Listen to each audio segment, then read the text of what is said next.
The first thing the alien queen ever said to me was a scream that rattled the gravity rings. "You touched my private P*RTS?" she shouted, her voice echoing to the crystalline chamber like a verdict. Every weapon in the room powered up at once. And that was when I realized I was probably going to die. I had been warned about first contact scenarios, but none of the simulations prepared me for this. The Celestial Concord's flagship hovered above Earth like a second moon, its hull glowing with symbols no human linguist could decipher. They hadn't come to invade. They hadn't come to trade. They came, they said, to evaluate us. And somehow, out of 8 billion humans, they chose me, Dr. Elias Mercer, Xenobiology Division, survivor of the Europa Black Lab incident, a man who trusted instruments more than people. That mistake would haunt me, because now I stood frozen on alien marble, staring up at Queen Zalthira of the Varelian Dominion, 7 feet tall, skin like liquid starlight, eyes burning with intelligence that could erase civilizations. And she was furious. But that was only the beginning. The chamber was cathedral of alien design, floating platforms suspended over an endless abyss of blue light. Varelian guards, sleek, insectal warriors with energy lances, surrounded us in a perfect circle. I raised my hand slowly. "Your Majesty," I said, forcing my voice steady. I was performing a diagnostic scan. No physical contact occurred. Her crest flared crimson. "Lies," she roared. "The translator confirms intent. You breached sacred zones." Sacred zones. My stomach dropped. What I saw next changed everything. The scan. 3 minutes earlier, I had activated the harmonized neural interface, a device designed to map alien physiology without touch. At least, that's what the engineers promised. But the Varelians weren't like us. Their neural clusters weren't confined to a brain. They were distributed, woven throughout their bodies, including regions humans would consider intimate. I swallowed hard. "Your Majesty," I said carefully, "in humans, private areas are culturally sensitive. In your species, those areas also function as neuroregulators." I didn't know. Her eyes narrowed. "You felt my resonance," she said softly now. "Dangerous. No outsider's ever been permitted that proximity." The guards stepped closer. None of us were prepared for the truth. Earth had been classified as a probationary species. The Concord didn't test technology. They tested restraint. Every species that reached the stars eventually faced a choice: dominate or coexist. Most failed. The Varelians were executioners masquerading as judges.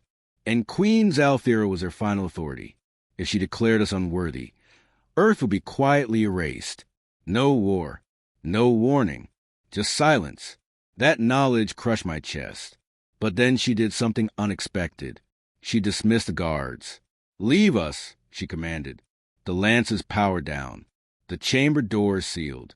We were alone. My heart pounded so loudly I was sure she could hear it. "You should kill me," I said. "By your laws, I violated you." She turned away, staring into the abyss below. "Yes," she said, "I should." A long pause.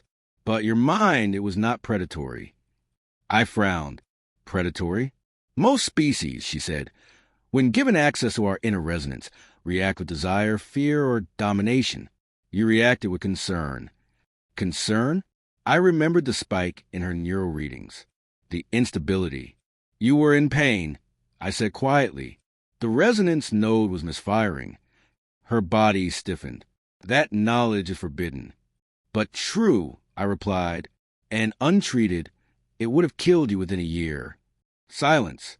Then her voice, barely a whisper. "Continue." That was the moment everything changed. I explained the scan, the data, the anomaly. I expected denial. Instead, she listened. Every 2 or 3 sentences, her eyes flickered, calculating, reevaluating. Finally, she asked, "Can it be fixed?" "Yes," I said, "but it requires a manual recalibration." Her gaze snapped to mine. "With your hands." The air felt suddenly very thin. But that was only the beginning. The procedure chamber was smaller, intimate. Bioluminescent walls pulsed in rhythm with her heartbeat. I wore sterile field gloves, trembling despite my training. "This is not intimacy," she said, sensing my hesitation. "It is survival." "I understand," I replied. "Did I?" As I worked, I felt it. The resonance, not sexual, not invasive. It was emotion, grief, loneliness, burden, an entire civilization resting on one being's shoulders. And fear, her fear. What happens if Earth fails? I asked softly. She didn't answer at first. Then, your planet will be unmade, its resources redistributed, its history forgotten. My hands tightened. And if we pass, then you will join the Concord as equals. What I felt next changed everything. Her resonance stabilized. The chamber's light shifted from red to gold. Queen Zalthira exhaled, a sound like relief after centuries. "It is done," she said. I stepped back, exhausted. She turned to face me, studying my face with unnerving intensity. "You could have exploited this moment," she said. "Many would." "But I didn't," I said. "No," she agreed. "You treated me as a person, not a symbol." Her crest dimmed to a soft violet. "You have altered the trial." I frowned. "How?" "The Concord evaluates species through representatives," she said. "You were chosen randomly." "Random? I will revise the metric," she continued. "Humanity will now be judged by your emotional capacity." My chest tightened. "That's dangerous." "For you," she said. "Yes." The midpoint transmission went out across the Concord. "Earth status," undetermined. The backlash was immediate. Other species protested, demanded stricter measures. An assassination attempt followed. I barely saw the blade before Zalthira stepped in front of me. Energy tore through her side. She fell. I caught her. "No!" I whispered. "Stay with me." Her blood, liquid light, soaked my hands. "Why?" I demanded. "Why protect me?" She smiled faintly. "Because you touched my most private self," she said, "and chose kindness." Alarms blared. What I did next would decide everything. I broke every protocol. I linked my neural interface directly to hers. Human emotion flooded the system. Memories of Earth, of loss, of love, of stubborn hope. The Concord felt it.